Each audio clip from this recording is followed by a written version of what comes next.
At the heart of every great change is a great human. Come help us create value with businesses everywhere. It has been a year since the pandemic hit, disrupting our daily routines, especially when it comes to the way we face work. Employees were forced to shift to the unconventional way of working, most of them getting their jobs done outside of their offices. This has posed a number of issues from logistics and access to technology to finding motivation at work. But despite the challenges the workforce faces, we strive to embrace this sudden change by lifting each other up so we can not just survive these uncertain times, but also thrive as we move forward. Welcome to Thrive Through Change, a series of roundtable discussions, videos, podcasts, and articles done in partnership with Accenture in the Philippines. In this campaign, we will be exploring how combining human creativity with the best of technologies can help develop solutions to issues brought about by the pandemic. My name is Cheska Litancalao, and I will be your moderator for this special series. In this episode, we focus on how Filipino employers are supporting and enabling their employees as the workplace dynamic veers away from the traditional ways of working. Joining us today in the panel are the following guests: Lito Tayag, Country Managing Director of Accenture in the Philippines; Ira Reyes, Country Human Resources Lead of Accenture in the Philippines; and Paul Rivera, Founder and Chief Executive Officer of recruitment solutions platform, Kalibrr. It was around this time last year when we saw companies in the country quickly transform their workflow to hinge on digital processes so everyone can do their work efficiently despite being remote. Looking back, some of the initial challenges that employers faced involved ensuring internet connectivity among employees and boosting their morale. We are going to start with a very familiar face for everyone in Accenture. Hi, Lito. Thank you so much for joining us here today. Hope you're doing well. We are going to hit you with a question right off the bat. When the massive shift happened, how did Accenture respond to the disruption? Thank you, Cheska. Accenture maintains a business continuity management plan, which addresses known or anticipated risks to our people, to our business, and to our clients. Our plan provides preventive measures and responses to situations such as that of a pandemic. And before this, actually, we have always done regular business continuity exercises on many different scenarios. So when COVID-19 hit, together with the restrictions that came with the quarantine, we treated it as a business continuity situation. We executed our BCP and moved with speed and scale to enable our people to work from home, as much for their safety, as well as for the continuity of our services to our clients. We implemented new technologies and developed new tools that created a work environment that is safe and that raised productivity. And as we moved through the pandemic, we developed initiatives and tools to help, to support, and to guide our people in the new scenario. Our employee initiatives are focused on how our people can continue to adapt, thrive, be engaged, and be connected during these challenging times. In addition, we made resources available so our people have access to mental wellness experts and professional counselors. This is to help them cope with the emotional challenges during this pandemic. Thank you, Lito. It's been a year already since this drastic change because of this pandemic, and the situation still keeps evolving. And now I want to hear from Paul in terms of the new challenges in the current workplace arrangement that employers should look into. Is there anything else that employers can improve on with regard to their response to the shift? Yeah, no, thank you, Cheska. I think the biggest challenge for a company like Kalibrr, we're a technology company, and perhaps startups, and maybe companies that are even larger. I think the first one is how do you maintain your culture? These companies, even our company, we were an office-based culture, and because of the pandemic, we've all had to go remote, and we've now been remote for over a year now. And the culture that we have, it's very collegial, very collaborative. And when you're in an office, the amazing thing about being together in an office is the serendipitous moments that happen, catching someone in the hallway, going to grab a coffee and having that casual chat, with a teammate or a subordinate. And a lot of that gets lost when we're all online. It goes from perhaps a very relationship-based culture to one that is a lot more transactional, right? We only meet, we only chat on video when we have something to talk about. You miss kind of those serendipitous moments that occur throughout the day when you're in an office. So I think that's the first big challenge, is how do you maintain a culture, or how do you transform your culture to be able to adapt to the new working environment that we're all now in. The second one, I think, is, we're now all working from home, and I'm guilty of this.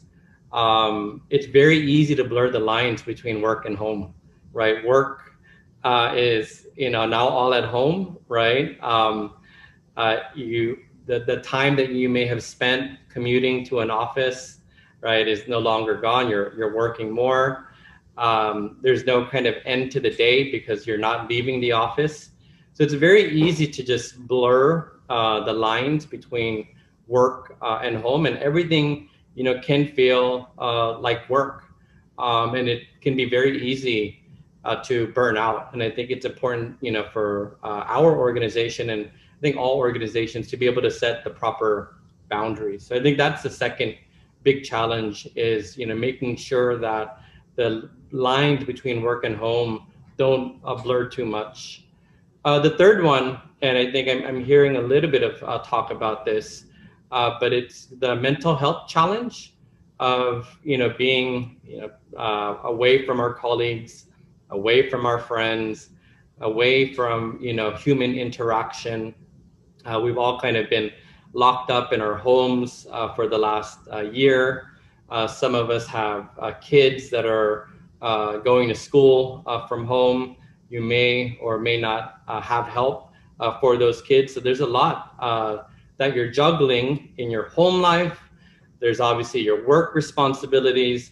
And then you have this existential threat of COVID and its, and its ability to impact your health, your family's health at any time. And so I think the mental health challenge is probably the biggest one that I think should be addressed, because it's going to continue to be a challenge. And it's something that, companies and individuals need to be aware about, that, your physical health is important, but also your mental health is important. And I think this should be a priority, whether you're an individual, a student, child, or an employer. Thank you so much, Paul. You raised such great points, especially when it comes to shifting to working from home. Obviously, not everyone has the luxury of an extra room or an area that they can convert into a workspace, especially people with kids doing online distance learning as well. And the mental health aspect of it is so important, because so many people, most of us, are dealing with so much uncertainty, and that plays with your mind, and it really does affect you. So thank you for bringing that up. Now, we'd like to hear from Ira. Let's hear Ira's side and zoom into Accenture as an employer that is moving through these continuous changes. Ira, what were the challenges that you faced in your current workplace arrangement? Well, we had a number of significant challenges, but the main challenge we recognized is that many of our people were confronted with how to serve our clients, and that is the work that we do. The work we do serves our clients. And at the height of the pandemic, we saw the needs of our clients also changing, and changing dramatically fast and becoming even more complex. So we had to make sure that our workforce and our employees are supported through that dramatic change, where our clients also want to pivot immediately at the height of the crisis. interestingly, despite the comfort of work from home, the second challenge that we were faced with is that with a large workforce that we have, and in spite of being in their homes, they expressed the need and the preference for face-to-face interactions. They wanted to see and talk to their colleagues. They wanted to talk to their managers a bit more, be with their team leads, be with their peers. And so we realized that we needed to respond to that. We needed to respond to these two things that we were seeing immediately. And I believe this was somewhere around 2 weeks into the pandemic. And we moved into action around it immediately. So we created a collaborative virtual environment, and that's what we embarked to do. And the thing is, working virtually in Accenture and working with tools comes second nature to us. But working at the scale that we had to do immediately, with the size of the workforce that we had, where everyone was working from home, was dramatically different. There was a strong need for teams and individuals to connect. So responding to the need for connection was important for us, and making sure that we are able to collaborate, because the key that we found is that, and we made a statement that if there was one thing we wanted our workforce to be, is that they will remain resilient through the crisis. And so we needed to create an environment that allows for human resiliency to develop. I'd like to take a moment to share an Accenture research that was done across the globe in 10 countries, involving 15 industries with over 15,000 respondents, that the fundamental need of employees to stay resilient revolves around the physical safety and well-being that they have, their mental health, which was mentioned earlier, and interestingly, a strong sense of belonging, where they feel that they are part of a community. And as you know, when we suddenly shift, this is easier to do when you are in the office. But when you suddenly shift to remote working, it takes a whole lot of effort from our leaders to create that sense of belonging to our community. So to us, in 2 weeks into the pandemic, and now we have crossed the 1 year, the biggest role of our Accenture leaders is to meet the physical, mental, and relational skills of our people. And this became even magnified in the crisis. Thank you so much, Ira. And may I just say, as someone who has hosted quite a few events for Accenture, especially the last awards night you guys had, the sense of community was so apparent. All the photos that your employees sent in, what they posted, all the group photos, I'm sure that your employees miss that kind of environment. But it was also wonderful seeing Accenture shift to the online portals as a way of bringing your community together, of keeping it together. So thank you, Ira. And of course, we want to hear from Lito once again, since Accenture is known for embracing and leading through change. What else are the challenges or areas that you want to address in your current setup 1 year into the pandemic? Thank you, Cheska. The situation remains unpredictable. So we are closely monitoring this pandemic and following all guidelines prescribed by the government and health authorities. So we must take and make corresponding adjustments when there are new or changes to the guidelines. And under the current environment, for most of our people, as we said, the home is now the new workplace. We need to provide all the necessary support, making sure that we enable them to adapt to the new ways of working and help them be successful in this new workplace. And I agree with Paul and Ira that among the challenges of working remotely is the impact to our people's engagement. We have a very young employee population.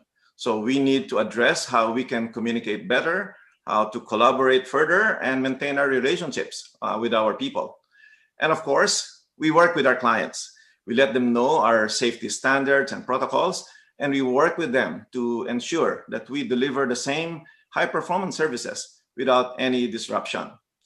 And while these evolving directives from the government and health officials help guide our thinking, returning our people back into Accenture offices continues to be done in planned and limited waves. Again, keeping their safety as the topmost consideration. And of course, with what Lito said, the situation does remain unpredictable. Even a year into the pandemic, it's still constantly changing. So, of course, bringing people back to the office should be done only when absolutely necessary. And for now, it is about making the current setup work. And we'd like to hear from Ira. As an employer, how does Accenture make sure that it's up to speed in taking care of the needs of its employees during this remote work arrangement? For Accenture, caring for our people is fundamental and requires that we do the right things every single day. And to us, it starts with listening. To get the pulse of our people and have a better idea of their well-being and immediate needs, we conduct surveys, and we conduct them regularly.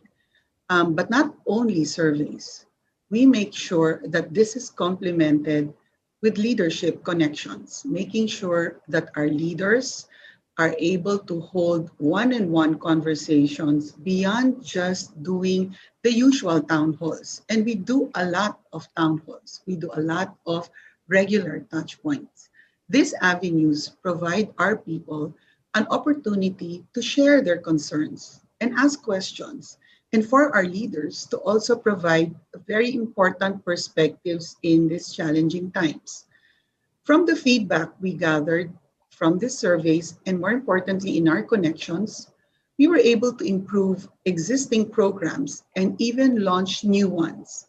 We were able to evolve our policies and even create new programs for our people, all to make sure that our people have what is needed and are supported to cope through the crisis. Some of the things that we needed to do involved responding to connections and making sure that our virtual connections are even happening more regularly, making sure that we also enable our leaders to lead from home. We had to evolve a number of our practices immediately to make sure that our people feel safe and secure, and making sure that they are supported in our journey of staying healthy, not just physically, but mentally. So let me just mention some of the things that we did. We immediately implemented nutrition counseling because we saw that many of our people are staying at home and needed to be guided on how to stay healthy in spite of being at home and lacking the movement. So nutrition counseling becomes important. We shifted our doctor consultations from face-to-face to doing a number of teleconsults. And for the kind of population that we have, this is significant. Our coverage in medical insurance included COVID-19 hospitalization, which was also a big concern of our employees. And we were very happy that in Accenture, we were able to respond to that immediately. We had home service phlebotomy program, which means that many of our employees don't have to leave the comfort of their homes to be tested, to go through their own medical examinations, and we can do that in the comfort of their homes. Our on-demand virtual well-being sessions are even intensified because we realize that the mental health and well-being of our community is equally important. And we made sure that our community has access to mental wellness and counseling sessions where it's needed.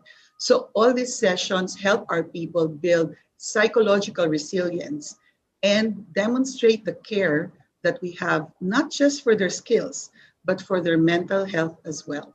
I think Lito would like to add something as well. Yeah, let me add that as we continue to navigate this pandemic, we have always said, that the health and the well-being of our people remain our top priority. So in alignment with the government's vaccine deployment plan, Accenture will cover the cost of COVID-19 vaccination for our employees in the Philippines who are eligible and who choose to receive it. And in conjunction with our Q2 earnings announcement, Accenture announced a one-time bonus equivalent to 1 week of base pay for all our people below managing director. So these are examples of our decisions that demonstrate Accenture's unwavering commitment to our employees as we try to create a culture that supports their professional growth as well as their personal well-being. Thank you so much, Ira and Lito. And with that, my follow-up question is, where do I apply? But and now let's hear from Paul.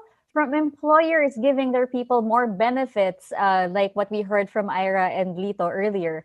Let's move on to ensuring that work culture is still maintained. Paul, can you give us an idea on how employers can still define work culture today, even when most of the employees are at home? That's a great question. The problem that we're trying to solve now, and I'm sure many companies are trying to solve now, is a work culture that has become a little bit more transactional, perhaps more American than Filipino, where if you've been in a Filipino company, a Filipino organization, you can see how collegial, how fun, how tight the bonds are between the people, because they often spend more time at work than they do in their homes. And so the people that they work with often become not just friends, but family members, right? And so that's a big loss because of the pandemic and because of the work from home shift. And what we're trying to do at Kalibrr is trying to replicate some of those moments. We're trying to replicate a little bit of that serendipity. So how are we doing that? I think first we're trying to organize small quarterly in-person get-togethers. Obviously a little bit harder now because of the new restrictions that have been put into place. But prior to the pandemic, that was something that we really did in the real world, in smaller groups, obviously outside, because people really wanted that human-to-human interaction in the real world. We're also doing those get-togethers at a larger and more frequent scale online via our all hands, because again, we're not in the office together. I think being able to communicate to the whole company more frequently is very, very important. I really like what Ira said about the one-on-ones. While you may have lost kind of those serendipitous, let's go chat while we grab a coffee moments, I do find now I'm having more one-on-ones with people. They may not last an hour, they may just be like 10 or 15 minutes, but that, FaceTime that they can get with myself, with the leadership team is valuable for them. And it fosters, that sense of connection and belonging. And, our staff really feels like, we're here to listen to whatever that they have to say. And because so much, I guess, time has been freed up because we don't have to commute home or back, you have the ability to do those one-on-ones more frequently than ever before. And maybe the last thing I'll add is we're looking at tools in virtual reality that allow us to replicate a little bit of that in-office environment. And I'm really excited about the technology that will come out, whether it's from Silicon Valley, perhaps even Accenture, that will allow us to immerse ourselves in these semi-virtual or virtual environments to begin to replicate the workspace in the virtual world. All right, thank you so much for that, Paul. And of course, one of the main concerns that's been brought up during this discussion is obviously the sense of community, your serendipitous moments, the organic moments when people can just come together out of nowhere and just say, hey, let's grab a cup of coffee and talk about things at work. But of course, there is always that emphasis on maintaining that sense of community. So with work culture today lacking this spirit of pre-pandemic team camaraderie now, we'd like to hear from Ira. Ira, can you share how you redefined the Accenture culture now that your people are working remotely? Well, in Accenture, I'm happy to say that even before the pandemic, if I'm not mistaken, about 3 years ago, we embarked to create the most truly human organization in the planet. It was quite ambitious, but we did. So we have been on this pathway when the pandemic happened. And in many ways, we have been doing very well as a country for Accenture Philippines. So when the pandemic happened, we didn't have to change our culture. We had the right foundation. We were doing very well, and our leaders, it is embedded in them to adapt a more truly human leadership approach or leadership style. So to me, we did not have to change, but what we needed to do was intensify it and make adjustments to make sure that we also are able to continue on creating a truly human environment, because we were doing it in the comfort of our offices. And now we have to create that truly human environment virtually, which required a lot more effort. And to us, creating that truly human environment allows for each Accenture employee to bring their best self at work every day. And if I may say now, at home and at work, because the boundaries, as we put it, are significantly broken and blurred. All right. So we saw the need to respond even more and make sure that our focus around this truly human perspective and platform really revolves around the heart, body, mind, and soul. And Cheska, that's a lot of work. Okay, that's a lot of work for our leaders to do every single day. And we did that. So not only were we tackling the fundamental issues of the crisis, internet, and all the logistics, but we spent a significant amount of time asking ourselves how we want to lead and what kind of environment we want to create.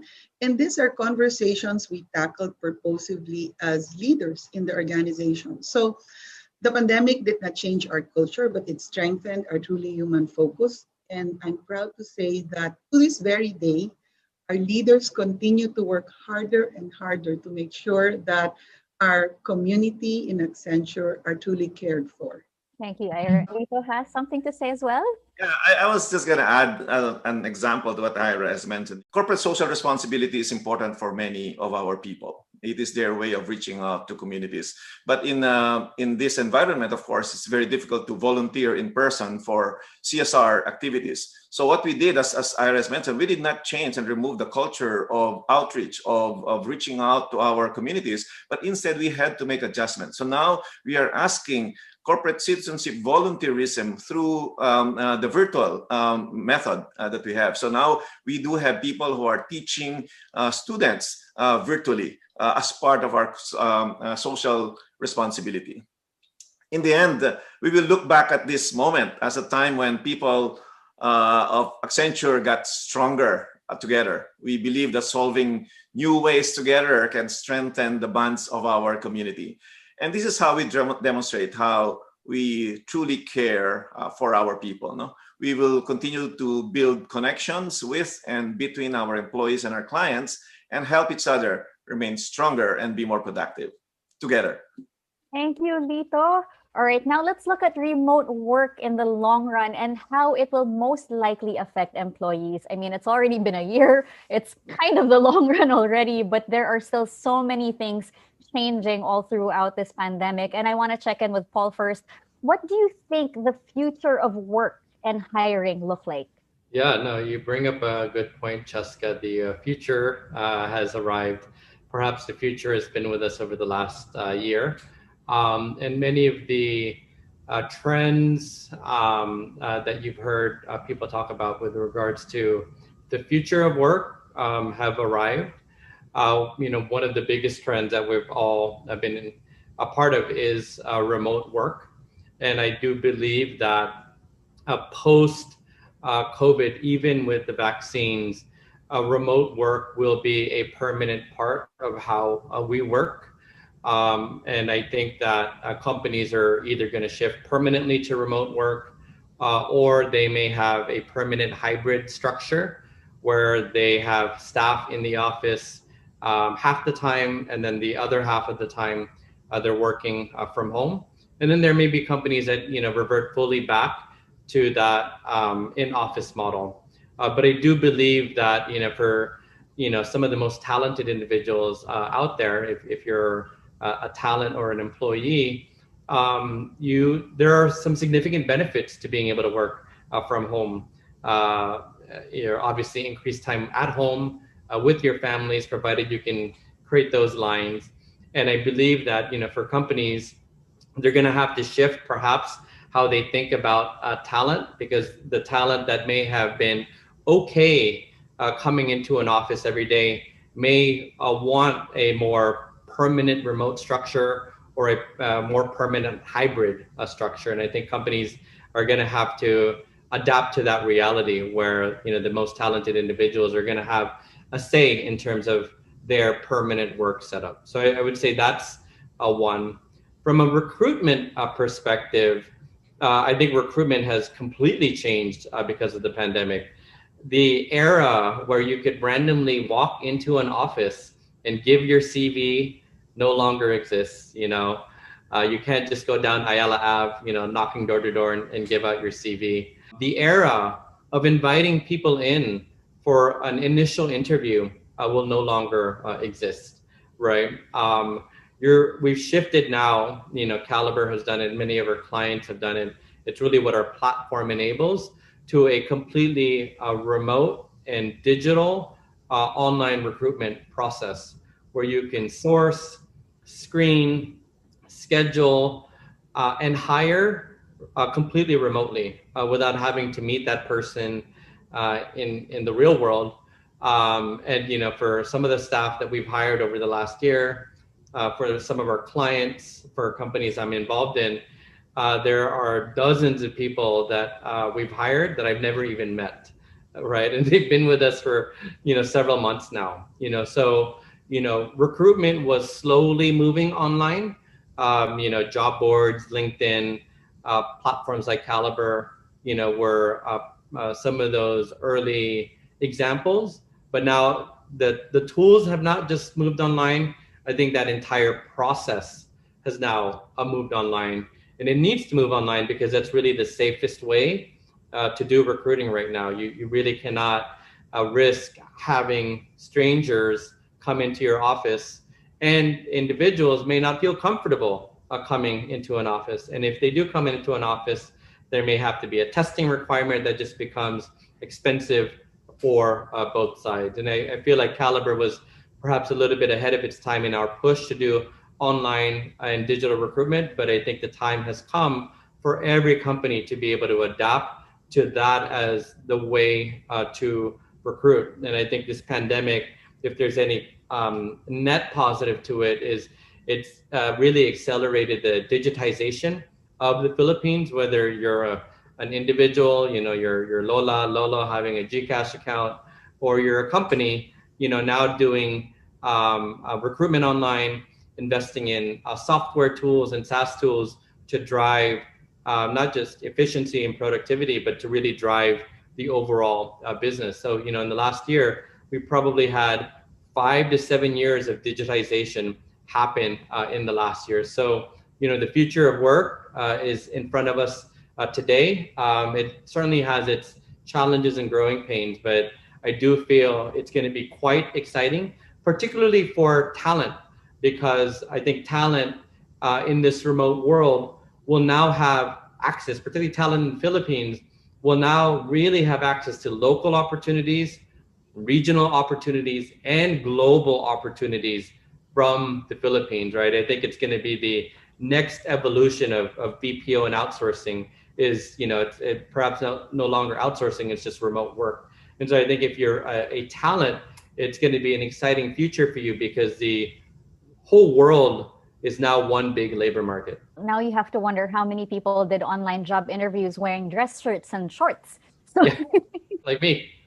let's head back to Accenture. Thank you for that, Paul. And with Accenture being a leader through change, of course, you made immediate adjustments just weeks into the lockdown. How can Accenture be a company to look up to when it comes to weathering these changes and thriving through them? Maybe Lito can take this. Yeah, sure, Jessica. I agree with Paul. The new reality has indeed brought incredible changes, but also enormous opportunities. Exponential advancement in technology, like the technology Paul was talking about, were transforming the way we were working and living, and the pandemic has accelerated the pace of this transformation. So now its impact is at a whole new level, requiring companies to reimagine everything and requiring industries and even economies to rebuild. Accenture can help organizations address the deep changes needed in this environment from a people, operations, and technology perspective. But I also go back to what we have said at the beginning. Through all these changes, the safety, the well-being, and the advancement of our people are at the top of our priorities. These are all consistent with our strategy, our purpose, and our brand, which are anchored in Accenture's formula for market leadership, which means embracing change and continually transforming our business to create value powered by the creativity, and we say the innovation of our people. So I think our new brand campaign dubbed Let There Be Change is a strong push to reimagine everything and embrace change. And at the same time, ensure that it benefits all our stakeholders, our customers, our people, our shareholders, our partners, and our communities. These are all grounded on our purpose, which is to deliver on the promise of technology and human ingenuity. I believe this captures the energy and the inspiring nature of the work we do. It also reflects who we are together as one Accenture. Thank you, Lito. And of course, we would like to hear from Ira. As your company embraces more of these expected changes, how can you ensure employees, current and future, that their professional growth will be nurtured in Accenture amidst the uncertainties? I think in Accenture, we recognize that even in these difficult times, it becomes even more compelling that we focus on developing our talents and making sure that our communities and our people's, not just professional, if I may say, their personal, their professional, and their career development focus continues to be our priority. We continue to invest in making sure that our community evolves. And that means that training never stopped, even at the height of the pandemic. We had to evolve what we were doing in a lot of our methodologies. And because we are basically used to virtual training, but we had to intensify that even more. We needed to make sure that our workforce continues to learn. And why? Because, as I shared earlier, in the work that we do where we serve our clients, we also saw the needs of our clients change dramatically. And so there was an important focus that we don't waste time to make sure that our own employees upskill and shift and learn new things and learn new skills, precisely so that they become even more capable talents to serve our clients. Now, this allowed us to reimagine work. What is interesting is that we needed to create a very strong learning culture in a virtual setup, working from home. But you know, Cheska, I'm very happy to share that in 2020, Accenture Philippines rendered over 2 million learning hours, which tells you that we did not waste time to move into learning, to already offer opportunities in with different interventions for our community and our people to learn. And they had learning at their fingertips, you know. So we're very proud of that. And when we saw the numbers, we realized that individually and even collectively in some sessions, employees looked for it. They were also wanting to learn new skills. And the areas of learning was very broad. We can talk about personal learning to professional learning to address the heart, body, mind, and soul, and even the capabilities needed to make sure that our people stay relevant today, given the crisis in the pandemic. But I think more importantly, in the future, we are seeing this change dramatically as work is reimagined because our clients are also pivoting significantly. And when our people have higher level of capabilities and new skills, we are also able to capture opportunities. And when opportunities are captured, our workforce are able to thrive and continue to succeed even in this crisis. Thank you, Ira. And of course, as the workforce continues to move forward through these changes, employers and employees are reminded of the importance of being mindful of how each individual responds to the current situation we're in, that each one has different needs that can be resolved with the right approach and tools. More importantly, we all have the power to make positive changes in the workplace and culture we have at present, the power to help each other out and to give each other a boost so that every employee is empowered to thrive and not just survive in challenging times. This has been episode 1 of Thrive Through Change. Watch out for our next roundtable discussion. In the meantime, you can check Rappler's brand wrap section and Rappler's social media channels to learn more about this partnership with Accenture in the Philippines. Explore topics on how employers and employees can thrive through change by embracing innovation, having fulfilling work, and getting a rewarding experience amid the pandemic. And of course, we would like to thank our panelists, Lito Tayag, Country Managing Director of Accenture in the Philippines, Ira Reyes, Country Human Resources Lead of Accenture in the Philippines, and Paul Rivera, Founder and Chief Executive Officer of recruitment solutions platform Kalibrr. And for everyone watching, thank you so much for joining us here. This has been Cheska Liton Calao.